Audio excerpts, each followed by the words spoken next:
Hello everyone, આઈ એમ doctor હેના મોદી. આઈ એમ gynaecologist. આજે આપણે વાત કરીશું મેન્સ્ટ્રુઅલ કપ પર.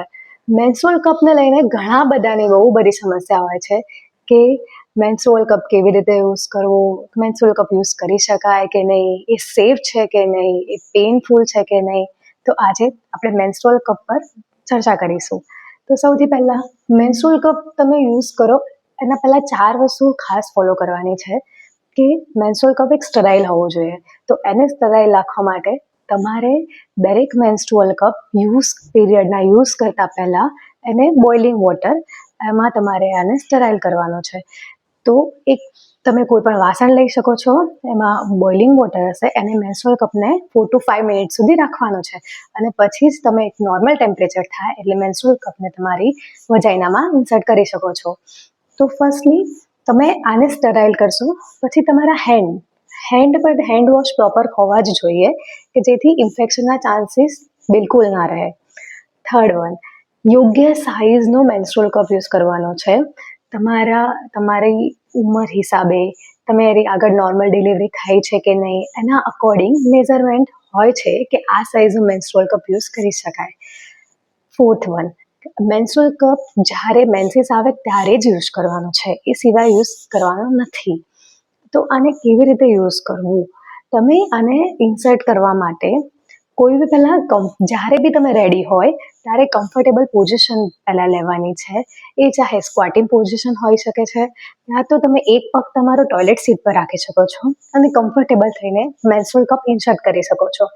ફર્સ્ટલી મેન્સ્ટ્રુઅલ કપ તમે ઇન્સર્ટ કરવાની 3-4 ટેકનિક્સ છે, તો હું તમને જણાવું. તો એક છે કે સી ફોલ્ડ, અને સી ફોલ્ડ કહેવાય છે અને યુ ફોલ્ડ બી કહેવાય છે. C fold or U fold, okay. Then બીજી છે કે પંચ ડાઉન ટેકનિક, ઓકે.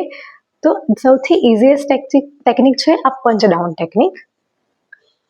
આનાથી આનો ડાયામીટર ઘણો નાનો થઈ જશે અને શરૂઆતના ફેઝમાં આ રીતે ઇન્સર્ટ કરવું બહુ ઇઝી પડી જશે. પછી એક છે 7 શેપ, ઓકે. આવી રીતે તમે એને 7 શેપમાં રાખીને પણ તમે આવી રીતે ઇન્સર્ટ કરી શકો છો, ઓકે.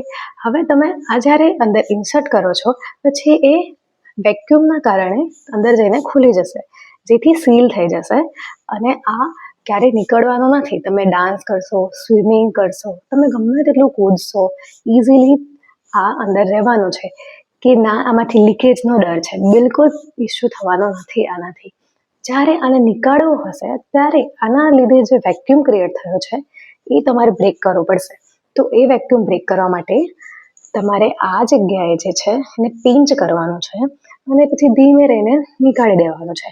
આ પિંચ કરવાના લીધે જે અંદર વેક્યુમ ક્રિએટ થયો હશે, જેના લીધે આ અંદર ટાઇટલી સીલ હશે, એ વેક્યુમ બ્રેક થશે અને તમે ઇઝીલી નીકાળી શકો છો. પણ એના માટે શું ધ્યાન રાખવાનું છે કે આ જે એનું સ્ટેમ છે એ હંમેશા બહારની સાઈડ હોવું જોઈએ કે જેથી તમે ગાઈડ થઈ શકે કે મેન્સ્ટ્રુઅલ કપ ક્યાં છે અને કયા પાર્ટને તમારે પિંચ કરવો છે. તો એના માટે આ તમને મળી રહે એવી રીતે રાખવાનો છે. Thank you.